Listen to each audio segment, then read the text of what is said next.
मकसद एक। जी हां, यूपी के आगरा में धर्मांतरण के एक नए सिंडिकेट का खुलासा हुआ जो छांगुर गैंग से मिलता जुलता है। आगरा पुलिस ने एक साथ 10 आरोपियों को धर्मांतरण कराने के मामले में गिरफ्तार किया।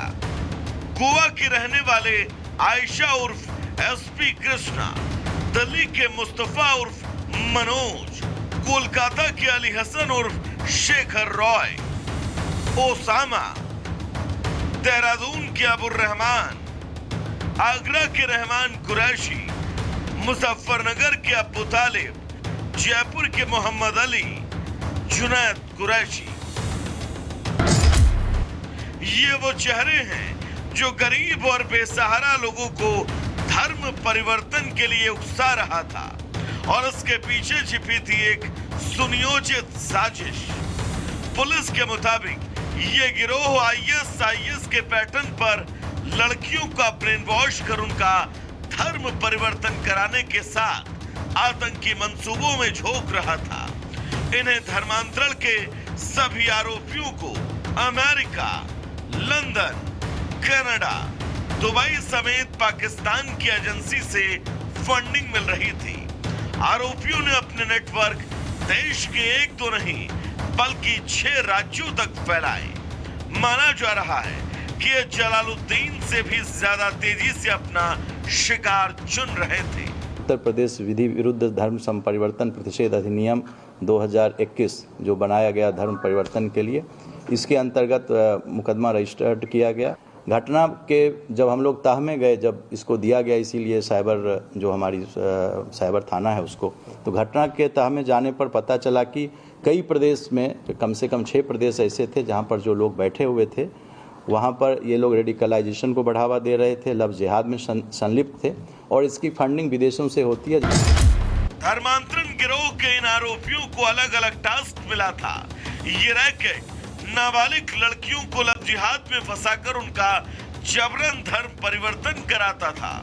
इस गिरोह के काम करने का तरीका आतंकी संगठन के तौर तरीकों से मेल खाता है। जांच में इसके तार एसडीपीआई और पाकिस्तान की खुफिया एजेंसी से जुड़े पाए गए। अब तक ये गैंग सैकड़ों लोगों का धर्मांतरण करा चुका है। जांच में ये भी सामने आया कि इनके अलग अलग मॉड्यूल काम करते थे।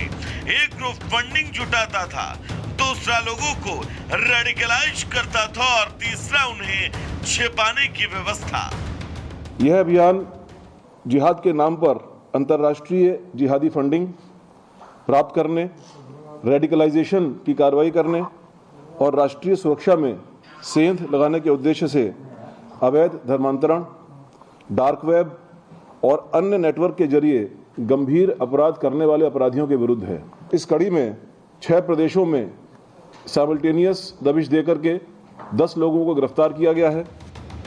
पुलिस ने एक महिला सहित 10 आरोपियों को कोर्ट में पेश किया, जिन्हें 10 दिन के पुलिस रिमांड पर भेजा गया। मुजफ्फरनगर से गिरफ्तार अबू तालिब के परिवार का कहना है कि उसका धर्मांतरण गैंग से कोई ताल्लुक नहीं। कुछ नहीं बताया। मेरा बड़ा पूत आया, फुप्पी का लड़का, विषय भी कह दिया। इन्होंने जो पूछा भाई क्या बात है, पीछे हट जाओ, कैमरा यहाँ से बंद करके जब निकले। उसमें कोई आरोप नहीं है, ना ही उसका कोई पहले कोई इतिहास है, ना ही उस पर ऐसा कोई वो है। ये तो एक मुसलमान होने के नाते उस पर आरोप लगाया जा रहा है। बच्चा शरीफ है, नए के अपने काम पे जाता था, शायद किसी दोस्तों के साथ किसी जान पहचान वाला ने दोस्तों ने फंसाया है। सूत्रों के मुताबिक आरोपियों के पास funding, legal help, mobile number, safe house manage करने के टास्क भी थे। सबसे अहम टास्क लड़कियों को प्यार में फंसाना था ताकि उन्हें आसानी से ब्रेन वॉश किया जाए। फिलहाल पुलिस अब आरोपियों से पूछताछ कर रही है। पूछताछ के बाद इन सभी आरोपियों की पूरी कुंडली सामने होगी। Bureau report, Republic Bharat.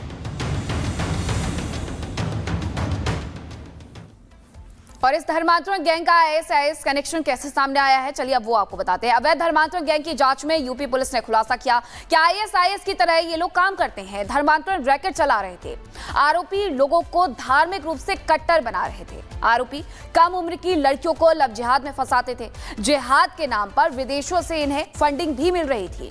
धर्मांतरण गैंग का पीएफआई और एसडीपीआई से कनेक्शन भी सामने आया है। धर्मांतरण गैंग का पाकिस्तान की आईएसआईएस से भी कनेक्शन सामने आया है। तो जांच में यूपी एटीएस को विदेशी फंडिंग के सबूत भी मिले हैं और इस तरीके से इस पूरे धर्मांतरण गैंग का खुलासा हुआ है। और अजय दुबे हमारे साथ सीधे जुड़ गए हैं, उनके पास चलेंगे। अजय, आगरा में भी धर्मांतरण गैंग का खुलासा हुआ है, इस गैंग के बारे में और क्या जानकारी मिल रही है?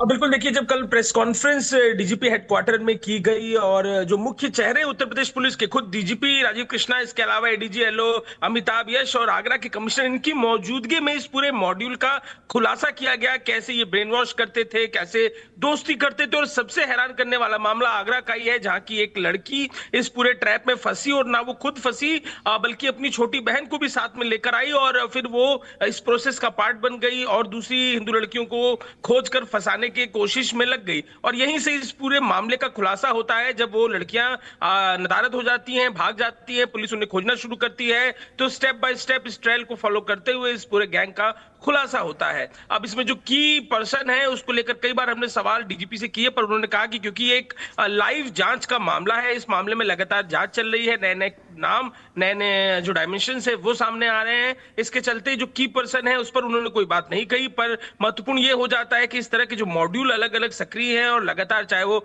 छांगुर का मामला हो, चाहे अब यह आगरा से हुआ खुलासा हो, उन पर लगातार पुलिस सख्ती करती हुई उत्तर प्रदेश में दिखाई दे रही है।